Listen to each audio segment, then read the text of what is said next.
तो आज पहला लेक्चर है सर्वेइंग का। शुरू कर रहे हैं हम लोग सर्वेइंग। ये लेक्चर 1 है, ठीक है। सबसे पहले डिफाइन कैसे करेंगे सर्वेइंग को, सर्वेइंग होती क्या है।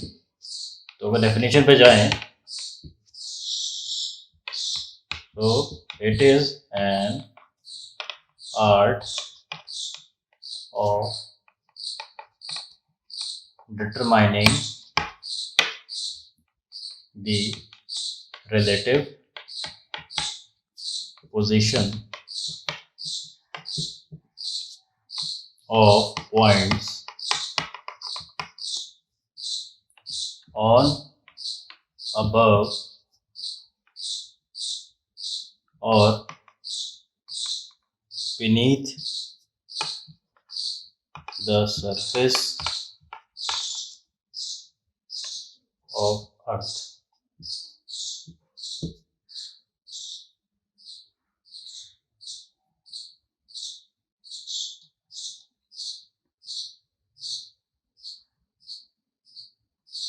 ठीक है, यानी कि इस पहले डेफिनेशन को देखना चाहो देख सकते हो।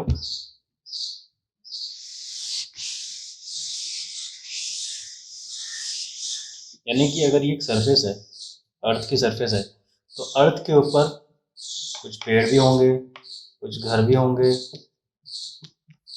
कुछ बड़ी बड़ी बिल्डिंग्स भी होंगी। अच्छा, यहाँ से कुछ नदी वगैरह भी निकल रही होगी, कुछ ना कुछ तो होगा ही। तो ये डिटेल्स को जब हम रिकॉर्ड करते हैं, अब ये तो हम बात कर रहे हैं ग्राउंड सरफेस पे, यानी कि अर्थ की सरफेस जो है, अर्थ सरफेस के नीचे भी कुछ होगा, उसकी डिटेल्स अगर हम रिकॉर्ड करें, या आसमान में, स्काई में, तो वहाँ पे कुछ ना कुछ डिटेल्स होंगी, यानी चांद, सितारे, प्लैनेट्स, कुछ ना कुछ तो होगा। उनकी डिटेल्स को अगर हम रिकॉर्ड करते हैं तो ये सारा का सारा आता है इसके अंदर, सर्वेइंग के अंदर। इसीलिए इसकी डेफिनेशन कुछ इस तरह बता रखी है कि सर्वेइंग क्या है, एक आर्ट है डिटरमाइन करने की किसी भी रिलेटिव पोजीशन की, किसी भी चीज़ की रिलेटिव पोजीशन अगर हमें पता करनी है तो हम सर्वेइंग की हेल्प से उसे पता कर सकते हैं। और ये जो सर्वेइंग हम करते हैं, ये दो तरह के मेजरमेंट के द्वारा हम किसी भी चीज़ की रिलेटिव पोजीशन निकाल सकते हैं। पहला होता है हमारे पास लीनियर मेजरमेंट, और दूसरा होता है हमारे पास एंगुलर मेजरमेंट। इसको हम डिटेल में आखिरी में बाद में पढ़ेंगे अगले लेक्चरों में, लेकिन आज बेसिक जान लीजिए। लीनियर मेजरमेंट क्या होता है, जो भी डिस्टेंस हम लोग लेंथ में लेते हैं या सिंगल डायमेंशन में लेते हैं, वो होता है लीनियर मेजरमेंट। जिस मेजरमेंट में एंगल 20 डिग्री 30 डिग्री जानते हैं ना आप, वो इन्वॉल्व होता है, वो होती है सारी एंगुलर मेजरमेंट।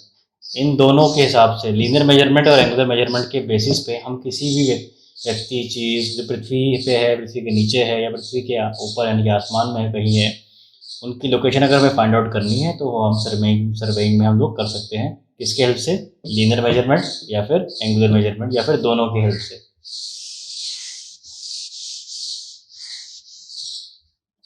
अब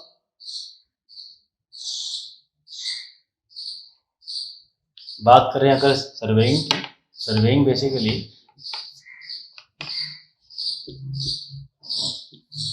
दो टाइप के होते हैं। सबसे पहले होता है हमारे पास जियोडेटिक, दूसरा होता है हमारे पास प्लेन सर्वे। अच्छा, इसको शॉर्ट फॉर्म में हम G.S geodetic surveying, P.S plane surveying, ठीक है।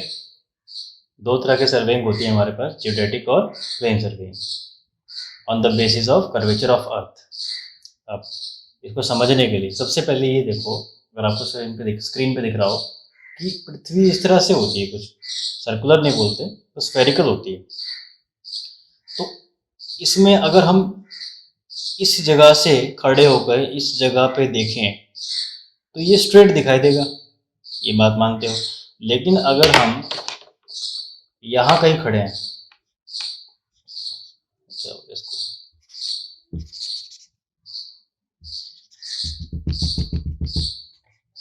अगर यहाँ कहीं खड़े हैं, इधर इधर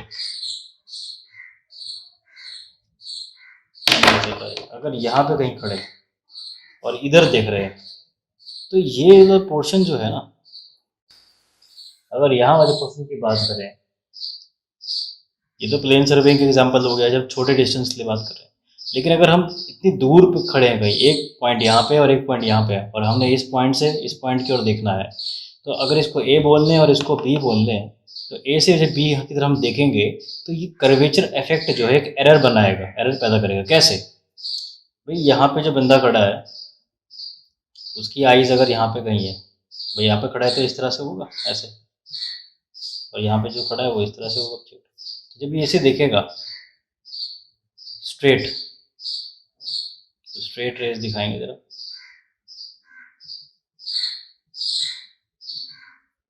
वो देखना तो चाह रहा होगा अब इस पॉइंट को, पर उसे दिखेगा क्या ये, क्योंकि कर्वेचर इफेक्ट आ गया बीच में। तो जिस सर्वेइंग के अंदर हम लोग कर्वेचर इफेक्ट को कंसिडर करते हैं वो होता है जियोडेटिक सर्वेइंग। जिस जगह पे कर्वेचर ऑफ अर्थ को नेग्लेक्ट कर देते हैं वो होता है प्लेन सर्वेइंग। अगर छोटे डिस्टेंस की बात करें, छोटे डिस्टेंस पे एक पॉइंट पे खड़े हो, यहाँ पे दूसरे पॉइंट पे देख रहे हो, तो यहाँ पे कोई भी एरर नहीं आने वाला है कि आपको कर्व शो नहीं हो रहा है। पर अगर डिस्टेंस बढ़ जाता है, तो आपने अर्थ में हमेशा देखा होगा कि जब बहुत दूर से देखें, या कभी हम हवाई जहाज में बैठे हैं, या फिर कभी माउंटेन से नीचे की तरफ देखें, तो एक कर्व सा महसूस होता है, अपने को कर्व दिखाई देता है, ऐसा प्रिटेंड होता है कि यहाँ पे कोई कर्व आ रहा है। वो जो कर्व होता है वो हमारे ऑब्जर्वेशन में एरर को पैदा करता है। जैसे कि अगर हमें यहाँ से ये ऊंचाई 10 मीटर है और ये हम यहाँ देख रहे हैं एग्जैक्टली इसके सेम है, तो ये भी 10 मीटर ही होगा। लेकिन अगर ये डिस्टेंस बढ़ जाता है, सपोज ये काफ़ी लंबा डिस्टेंस हो गया, तो इसमें क्या है, हल्का सा एंडुलेशन आ जाएगा इस तरह से। अब ये पॉइंट यहाँ पे है और ये पॉइंट यहाँ पे है, तो ये 10 मीटर का तो यहाँ से यहाँ ठीक है, लेकिन जैसे जैसे आगे बढ़ जाएगा ना स्ट्रेट, ये तो स्ट्रेट दिखेगा, पर इसको देखना कहाँ है, इस पॉइंट पे। तो ये जो पॉइंट है, अभी इसको अगर एक्सटेंड करें, ये सोचेगा कि ये 10 मीटर है, लेकिन ये 10 मीटर नहीं होगी, जबकि ये इस पॉइंट से देखेंगे तो 10 प्लस एक्स, कुछ ना कुछ ये डिस्टेंस एक्सटेंड कर रहा है, यानी कि कुछ ना कुछ एरर शो कर रहा है।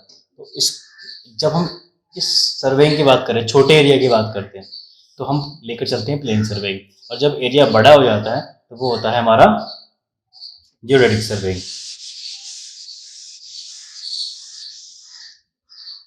अगर हम बात करें सर्वेइंग के अंदर जियोडेटिक में, सबसे पहले ये देखिए कर्व बना दिया, और ये प्लेन सर्वेइंग के लिए एक सिंपल लाइन ड्रॉ कर दी। अगर यहाँ पे हम प्लम बॉब रखें, यहाँ पे प्लम बॉब रखें, तो दोनों की लाइन ऑफ एक्शन जो होगी प्लेन सर्वेइंग के अंदर,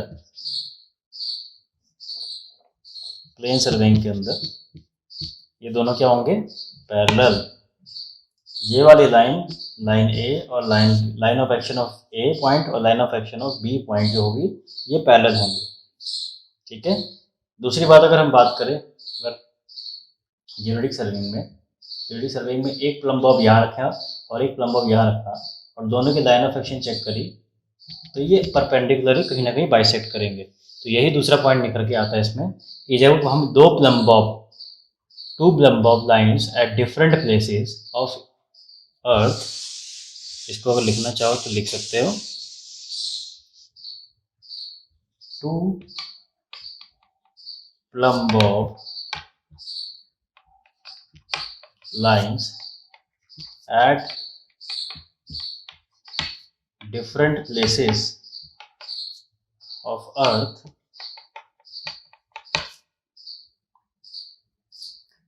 surface will be parallel to each other in plane surveying and will intersect in case of geodetic surveying। ठीक है, छोटी सी बात है, याद रखने वाली है ना। इसके साथ एक बात और याद रखेंगे कि जब छोटे एरिया यानी स्मॉल एरिया की कैलकुलेशन कर रहे हैं तो वो प्लेन सर्वेइंग में कंसिडर करा जाता है, और अगर एरिया बड़ा हो जाए तो उसे हम कंसिडर करते हैं जियोडेटिक सर्वेइंग में।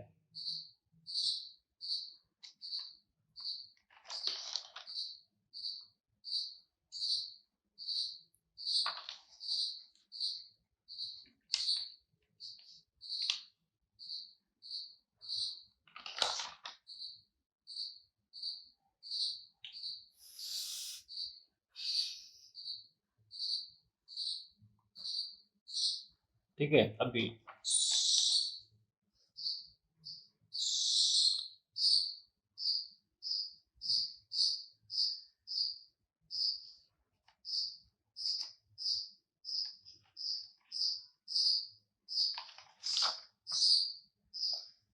अब थोड़ी सी इसमें कैलकुलेशन वाली बात आती है। अगर हम रीजन मेजरमेंट कर रहे हैं, लीनियर मेजरमेंट करते हैं यानी डिस्टेंस ले रहे हैं एक पॉइंट से दूसरे पॉइंट, ए पॉइंट से दूसरे पॉइंट की तरफ, कुछ होगा एल मीटर, कोई भी यूनिट लेंगे, है ना। अगर हम लीनियर मेजरमेंट कर रहे हैं तो सपोज यहाँ से ए से बी की जो लेंथ है वो 12 मीटर है, ये प्लेन सर्वेइंग में है। अगर हमें इसको कन्वर्ट करना है सपोज जियोडेटिक सर्वेइंग में, तो वो हो जाएगी 12 मीटर प्लस 1 सेंटीमीटर। ये 1 सेंटीमीटर जो होता है ये क्या है, जो कर्वेचर ऑफ एरर आएगा, सॉरी कर्वेचर ऑफ जो अर्थ का एरर आएगा उसको हम ऐड कर देते हैं। जो भी कर्वेचर ऑफ अर्थ की वजह से फर्क आ रहा है वो हम 1 सेंटीमीटर एक स्टैंडर्ड लेकर चलते हैं, किसमें, लीनियर मेजरमेंट के केस में। अगर उसके बाद अगर हम बात करें एंगुलर मेजरमेंट में, एंगुलर मेजरमेंट क्या होता है, यहाँ पे एंगल्स की बात अगर हम लोग कर रहे हैं तो एंगुलर मेजरमेंट में क्या होगा, सपोज अगर कोई प्लेन सर्वेइंग में बात कर रहा है तो उसके तीनों साइड का जो एंगल होगा, angle A plus B plus angle C, वो होगा 180 डिग्री, अगर वो पी एस यानी कि प्लेन सर्वेइंग में कर रहा है। लेकिन अगर वो उसी चीज़ को कन्वर्ट करेगा, सपोज वही चीज़ अगर हम लेकर चलते कि ये एक जियोडेटिक सर्वेइंग हो रहा है, तो वो कैसा होगा, angle A plus angle B, angle A plus angle B plus angle C is equals to 180 degree plus 1 second plus 1 second, तो ओवरऑल कितना हो जाएगा वो 180 डिग्री एंड, ये जैसे लिख सकते हो 180 डिग्री 00 मिनट और 1 सेकेंड। ये जो 1 सेकेंड है ये एंगुलर मेजरमेंट में कर्वेचर ऑफ अर्थ का जो भी एरर हमें आ सकता है उसके लिए स्टैंडर्ड वैल्यू है। ठीक, अच्छा, एक सवाल होता है कि प्लेन सर्वेइंग और एक सवाल अक्सर होता है कि प्लेन सर्वेइंग और जियोडेटिक सर्वेइंग कैसे पता लगाएं कि ये वाला पोर्शन छोटा एरिया माना जाए या ये वाला और पोर्शन जो है बड़ा एरिया माना जाए। देखो नॉर्मली बहुत सारे बुक्स में लिखा रहता है कि 250 किलोमीटर स्क्वायर से कम का जो एरिया होगा वो प्लेन सर्वेइंग में आएगा, जो ज़्यादा का होगा वो जियोडेटिक सर्वेइंग में आएगा, जियोडेटिक सर्वे के अंदर आएगा। लेकिन बहुत सारी बुक्स में ऐसा भी लिखा हुआ है कि 250 था वो तो स्टैंडर्ड लेके चलते हैं लोग मोस्टली केसेस में, लेकिन कुछ बुक्स में 148.8 किलोमीटर स्क्वायर, इसको अगर इससे कम है एरिया, अगर इससे कम है तो हो जाएगा प्लेन सर्वेइंग के अंदर, अगर एरिया ज़्यादा है तो वो आ जाएगा जियोडेटिक सर्वेइंग के अंदर। ठीक है, अब बात करते हैं क्लासिफिकेशन ऑफ सर्वेइंग। सर्वेइंग वैसे चाहो तो बहुत जल्दी ख़त्म भी होता है, लेकिन मैं कोशिश करूँगा कि आपको एक एक डिटेल समझ में आए, और अगर कोई डाउट होगा तो आप कमेंट कर देना या मुझे पर्सनली बता भी सकते हो। तो बात करते हैं क्लासिफिकेशन की। सबसे पहले आता है लैंड सर्वे, LAND सर्वे। लैंड सर्वे के 3 टाइप होते हैं।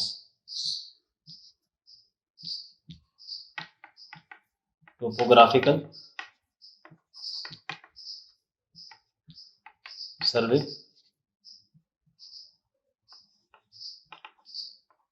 कैडेस्ट्रल सर्वे, सिटी सर्वे।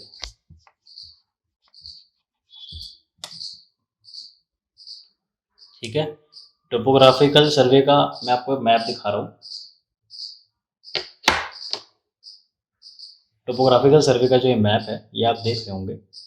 जब हमें एक ऐसा सर्वे करना होता है, टोपोग्राफिकल सर्वे बेसिकली होता क्या है, ऐसा सर्वे जिसमें जो मैप बन के आएगा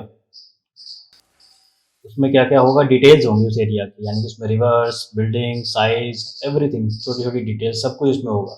वो होता है टोपोग्राफिकल सर्वे। इसमें हम एक टोपोग्राफिकल मैप को बनाते हैं। दूसरा है कैडेस्ट्रल सर्वे। कैडेस्ट्रल सर्वे में एक कैडेस्ट्रल मैप बन के तैयार होता है।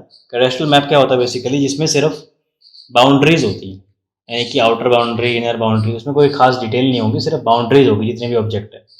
और तीसरा आता है सिटी सर्वे। सिटी सर्वे में दोनों चीज़ें होती है, टोपोग्राफिकल मैप भी इसमें रिप्रेजेंट होता है और उसमें कैडेस्ट्रल भी होता है, यानी उसमें डिटेलिंग के साथ साथ उनकी बाउंड्रीज का भी मेंशन किया रहता है। तो सिटी जब हम सिटी मैप बनाते हैं तो हम सिटी सर्वे करते हैं। तो ये सारा का सारा जो है टोपोग्राफिकल सर्वे, कैडेस्ट्रल सर्वे और सिटी सर्वे, ये लैंड सर्वे के अंदर आते हैं। और तीनों मैप्स भी आपको दिखा रहा हूँ स्क्रीन पे। सबसे पहले आ गया टोपोग्राफिकल मैप, फिर आ गया आपका कैडेस्ट्रल मैप, ठीक, और फिर आ गया आपका सिटी मैप। वीडियो को पॉज करके आप ध्यान से देख भी सकते हो। ठीक है, ये तो हो गया लैंड सर्वे, जब हम ज़मीन पे सर्वे करते हैं, ज़मीन की डिटेल्स को रिकॉर्ड करते हैं। दूसरा होता है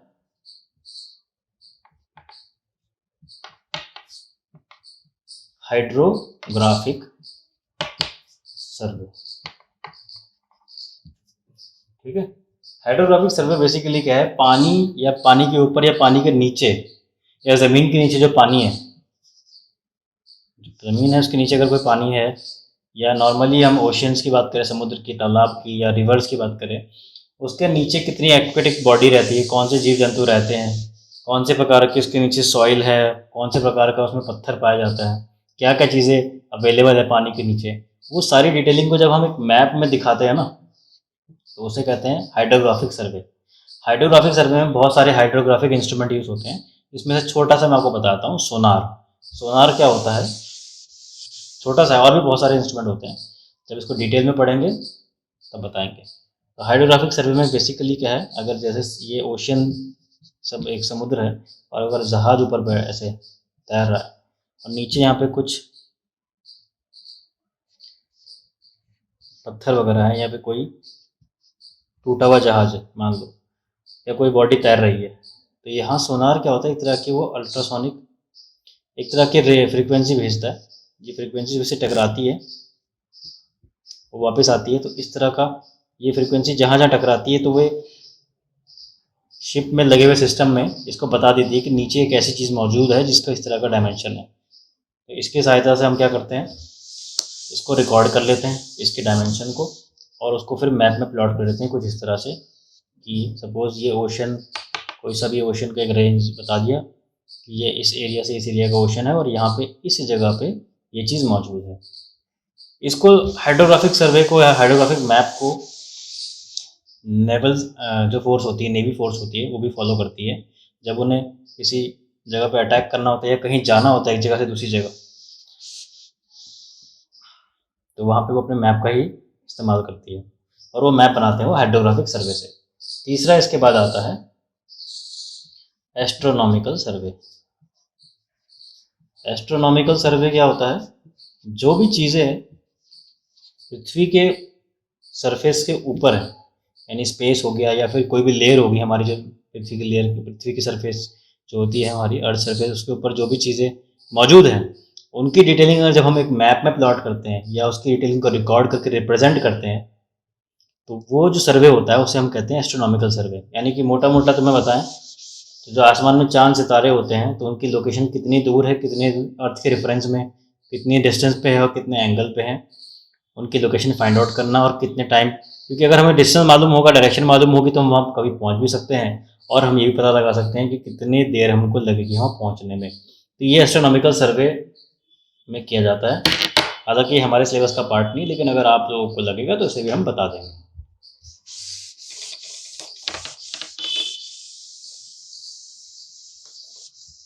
ठीक है, अब इसके बाद आता है principle of survey. Principle of सर्वे, तो बेसिकली दो प्रिंसिपल होते हैं सर्वे के। सबसे पहले होता है, सर्वे के अंदर हम हमेशा जब भी काम करते हैं तो we work from whole to part. हम होल टू पार्ट की तरफ चलते हैं। अभी ये समझ में नहीं आया ना, होल टू पार्ट बताते हैं आपको। दूसरा होता है, दूसरा प्रिंसिपल है कि location of A point with respect to two reference point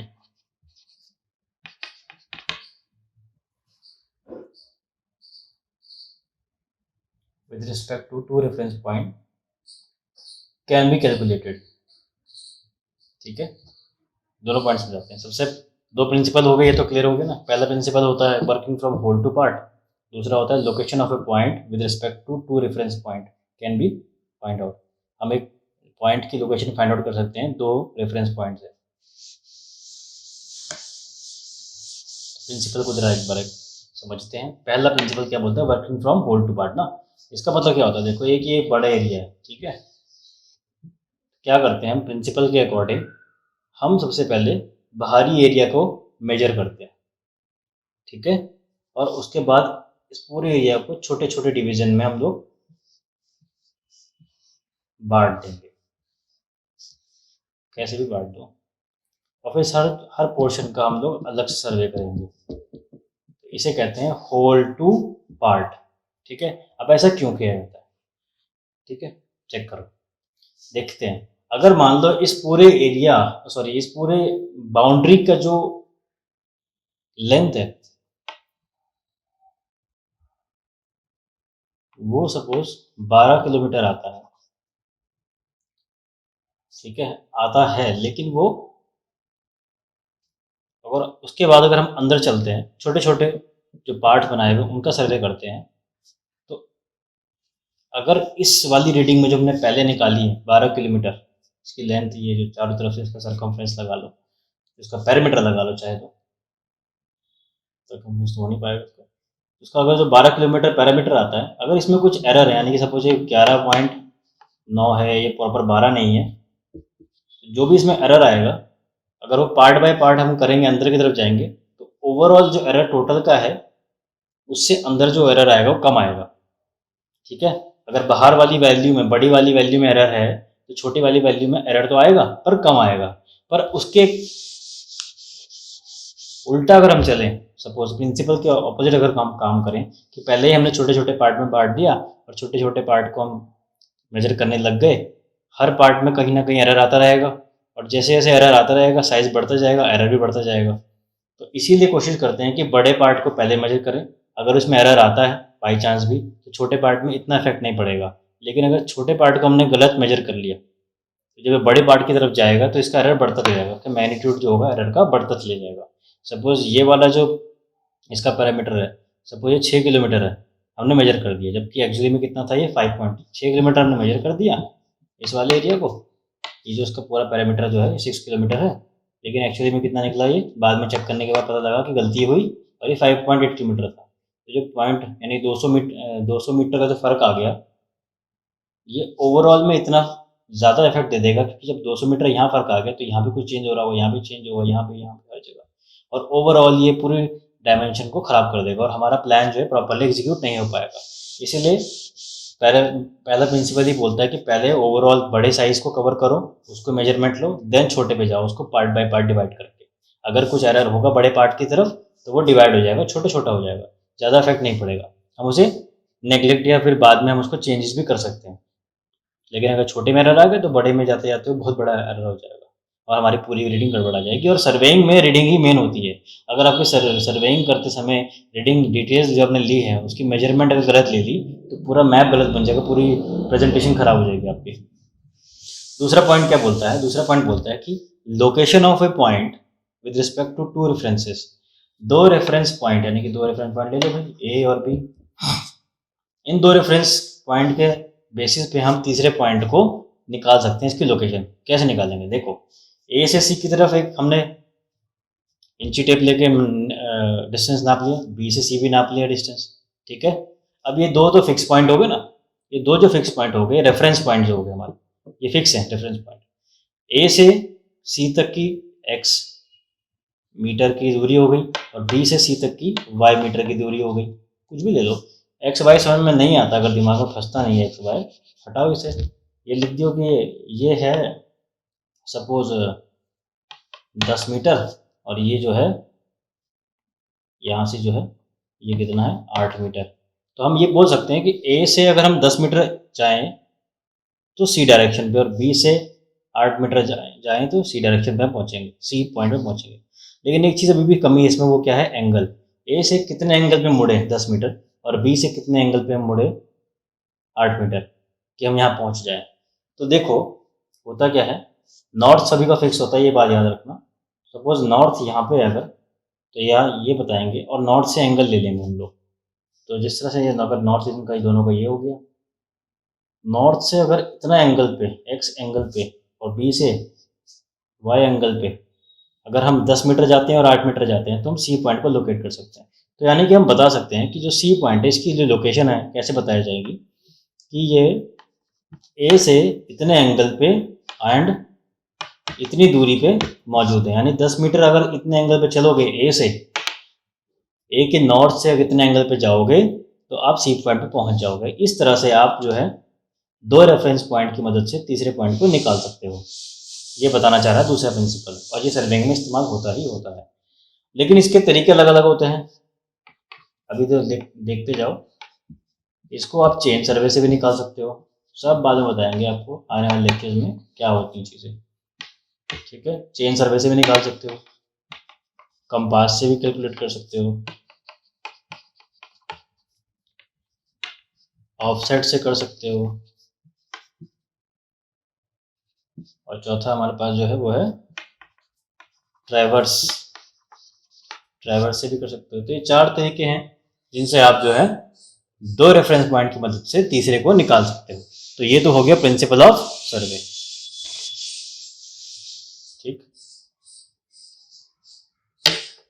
तो आई होप इतना समझ में आ गया होगा। नेक्स्ट लेक्चर में हम प्रॉपर डिटेल में जाएंगे। आज का सिर्फ मोटिव ये था कि आपको बेसिक समझ में आ जाए कि सर्वे होता क्या है और इसमें क्या क्या चीज़ें इस्तेमाल होती हैं। इसके बाद जब लेक्चर देखने बैठे तो हाथ में अपने पास एक कैलकुलेटर होना ज़रूरी है, इससे कि हम न्यूमेरिकल करने में हमको आसानी हो। और इसमें आपको जो जो कोई भी देख रहा है, ये कंपटीशन में जो आए हुए क्वेश्चन है उसको भी सॉल्व करेंगे और कोशिश करेंगे जल्द से जल्द सॉल्व करके आंसर दे पाए।